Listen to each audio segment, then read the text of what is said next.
Nakikita mo ako? Nakikita mo ako? Dito. Ow. Pantatlo na ito. Pantatlo na ba ito o pang-apat na? Tatlo ata. Ay, di sa doon sa emergency. Pang-apat na po. Ay, grabe. Dapat mag-uwi ako dito sunod sa Pilipinas. Isama ko na ang budget ng hospital.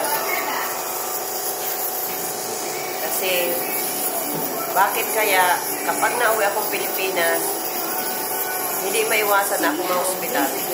Ano ang rason? I don't know, auntie. Ano? Sikat na sikat ako sa hospital. Oo. 2013, hospital din ako. Yung dinugo ako dinugo. Sunod naman, pag March 20, para mapagmahinto ang kanunugo, rinaspahan ako. Ngayon na naman, ito na naman. Kaya, grabe. Dapat, ang surroundings ko, walang baboy. Opo. Malayo sa baboy. Malayo sa mga, yung ano yun? Yung, Pangit na environment, auntie. oo, yung ano ba yung tawag mo? Yung mga kalim, mga kanal. Opo. Mga canals. Yung, Mga mababaho. oo, yung, kasi di kaya ng lungs ko. Opo. Masyadong mahina yung immunity niyo, auntie. Oo. Bakit kaya? Dahil kaya sa Canada, Walang ganun, auntie. Walang ganun. Opo.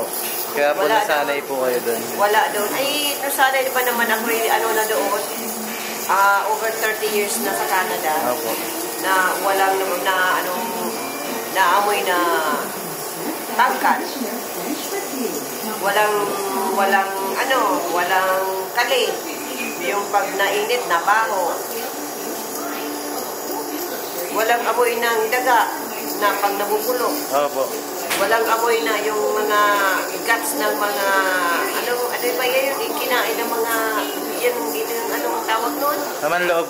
Lamang loob na tinatapon lang sa mga Opo. bakanting lote at pinapabawi. Bakit hindi mag-ukay at itapon doon, ibaon doon? Opo.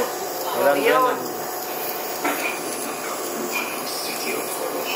Parang lugod ako na katakot na kung wala akong maraming pera, hindi ako mag-uwi ng Pilipinas. Paano kung wala akong pera at ako ma-hospital? Kulang ang pera ko. Opo. Diba ang bakasyon dapat maging masaya ka? Ito ba ang bakasyon, Susi? Diba yung 2005? Tingnan mo to, oh. Oo. 2005 yan hanggang dito. Aksidente din yan. O, sa rayos ng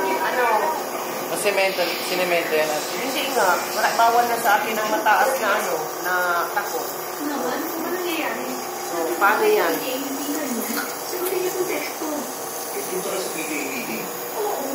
Sige, manood na tayo na yan. Sige po. Mamaya na naman.